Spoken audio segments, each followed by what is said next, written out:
Hey everyone, welcome back to Corporate Decoder, the place where we decode the truth behind the corporate jargon.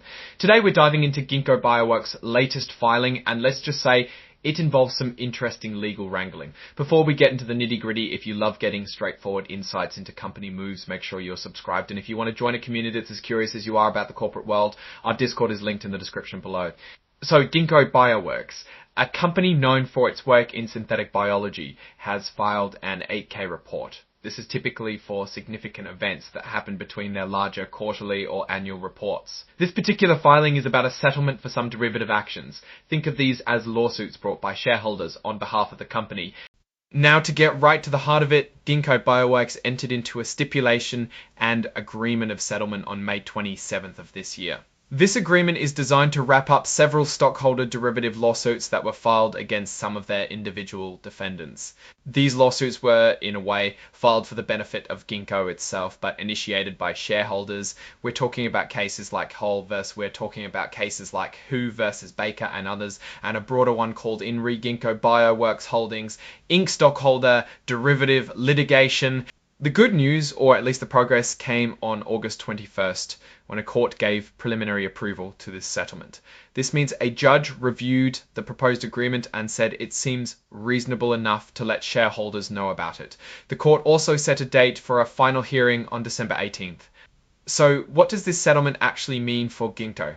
Well, if it gets final approval, the company is going to receive a payment of $4,125,000. Importantly, this payment is funded by insurance, so it's not coming directly out of Ginkgo's operational cash. From this amount, the lawyers who brought the case on behalf of shareholders will be asking for their fees and expenses, which are pegged at $2,000.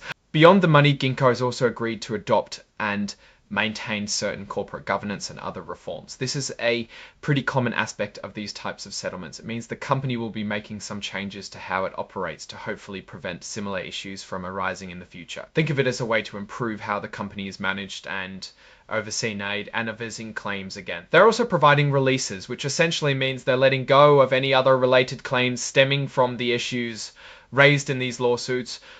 For anyone who wants to dig deeper into the specifics of this settlement, Ginkgo has provided a link to the full stipulation of settlement and a notice of proposed settlement. You can find all the exhibits and details there. The summary we're looking at is just a highlight, and the full legal documents have all the fine print. And the report is signed off by Karen Tepperchin, the General Counsel for Ginkgo Bioworks, indicating this is an official company filing.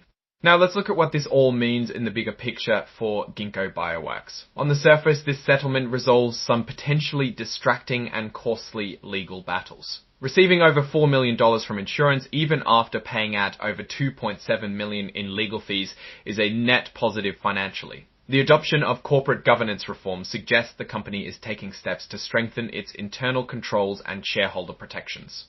This can be a good sign for investors looking for stability and good management practices. However, it's important to remember that these derivative lawsuits typically arise from allegations of mismanagement or breaches of fiduciary duty by the company's leadership. While the settlement avoids a lengthy and potentially damaging trial, the underlying issues that led to these lawsuits might still be important to consider. The amount of the insurance payout and the legal fees might also give some clues about the complexity and seriousness of the claims that were made.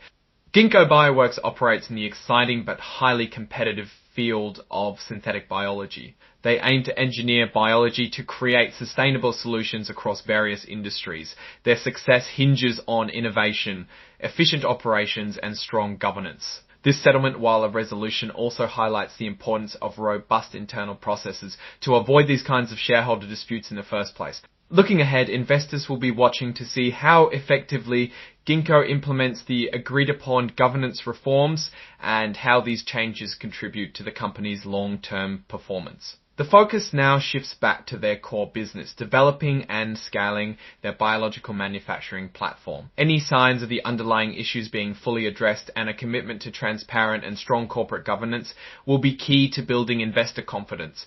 So to wrap up my take on this filing, Ginkgo is navigating through some legal complexities and has reached a settlement. The financial implications are manageable thanks to insurance, and the governance reforms are a positive step.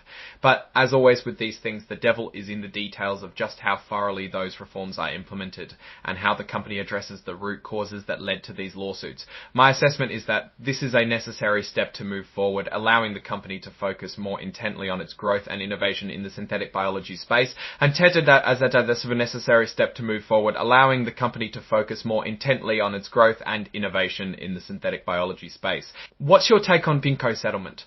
Do you think the reforms are enough? Let me know your thoughts in the comments below.